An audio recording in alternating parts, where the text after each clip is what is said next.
ಮಂಗಳೂರಿಗೆ ಕೆಸಿ ವೇಣುಗೋಪಾಲ್ ಆಗಮನ. ಎಐಸಿಸಿ ಪ್ರಧಾನ ಕಾರ್ಯದರ್ಶಿ ಎದುರು ಡಿಕೆ ಬೆಂಬಲಿಗರ ಶಕ್ತಿ ಪ್ರದರ್ಶನ. ಮಿಥುನ್ ರೈ ಹಾಗೂ ಬೆಂಬಲಿಗರಿಂದ ಘೋಷಣೆ. 2.5 ವರ್ಷದ ಗೊಂದಲ ಸರಿಪಡಿಸಿ ದಲಿತರು ಒಬಿಸಿಗೆ ಅಧಿಕಾರ ನೀಡಿದ್ರೆ ಮಾತ್ರ ಮುಂದೆ ಅವಕಾಶ. ಸಿಎಂ ಪರ ವೇಣುಗೋಪಾಲ್ ಬಳಿ ಹರಿಪ್ರಸಾದ್ ಬ್ಯಾಟಿಂಗ್. ಮಾಜಿ ಸಚಿವ ರಾಜಣ್ಣ ಪುತ್ರನಿಂದ ಕೇಂದ್ರ ಸಚಿವರ ಭೇಟಿ.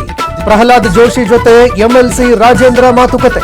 ಮುಂದಿನ ರಾಜಕೀಯ ಭವಿಷ್ಯಕ್ಕಾಗಿ ಭೇಟಿ ಎಂದು ಕುತೂಹಲ. ಹಾಸನ ಜಿಲ್ಲೆಯಲ್ಲಿ ಮತ್ತೆ ಹೆಚ್ಚಿದ ಕಾಡಾನೆ ಹಾವಳಿ. ಬೇಲೂರಿನ ನವಿಲಹಳ್ಳಿಯಲ್ಲಿ ಅವಾಂತರ. ರಾತ್ರೋರಾತ್ರಿ 20 ಎಕರೆ ಮೆಕ್ಕೆಜೋಳ ಸಂಪೂರ್ಣ ನಾಶ.